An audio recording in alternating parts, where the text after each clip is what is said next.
We're still in Times Square. I have to tell you, it is very, very quiet here. I think people were sort of flocking here because they thought there might be some kind of celebratory mood or celebratory party.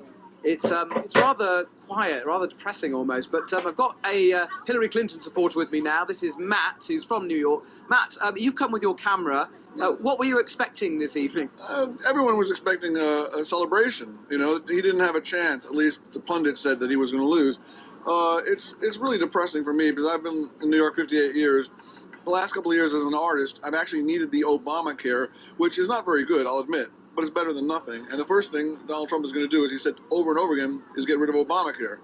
Replace it with something much better. Oh yeah, okay, of course. I have a daughter who's 15, and he said he's going to get rid of, overturn Roe versus Wade, which means, you know, guarantees the right for a woman to have an abortion if she wants one. That's not good news for my daughter, who's only 15. Donald Trump says that global warming might be a hoax. That's bad news for the entire planet. When it came to the Middle East, which is a confusing part of the world with never-ending problems, they asked him who he would get advice from. He said, I will advise myself. I have an amazing brain, which at that point just, okay, is like a joke. But he's actually, the joke is now going to be president and the most powerful man on the planet, and he will not be looking for advice. And he says he knows more than the generals do about war.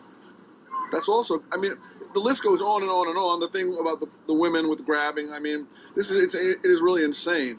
It's also embarrassing to me that he's president. And I'm just sad because I'm kind of in a state of shock because he's so unqualified. And it's like, I don't really know what else to say. I mean, we can go on and on and on about the blind trust that he's going to have for all his different companies that his children are going to run, and he won't know anything about his businesses, of course. The list goes on and on and on. It never ends. The polls put Hillary comfortably ahead at one point. Well, about 13 points, and then the FBI thing about the emails, which turned out to be, of course, nothing, but that made everything tight again. Like, Americans were like, oh my God, those emails. They never stopped talking about the emails for months. They just never went off message. The emails. No one got hurt by the emails, but they could never stop talking about them, and I guess it worked. The emails, I mean, all the other stuff didn't matter. When he said I could shoot somebody on Fifth Avenue, yeah, he could. I mean, it's amazing. I've never seen it. He was in the primaries. Little Marco, Lying Ted, Low Energy Jeb. He had all these different names for them, and he dismissed them, and it was like kind of funny as they all one by one meekly went away.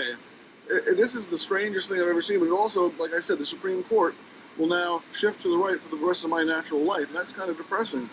So they will not overturn Citizens United, so corporate powers will remain in control. I mean, the list goes on and on. I think I've covered a lot of the stuff that depresses me, and I'm sure if I had more time, I'd think of a few more things. Well, thank you, Matt. That's Matt from New York. Not particularly happy at the moment, the way things are looking. Yeah, thank you.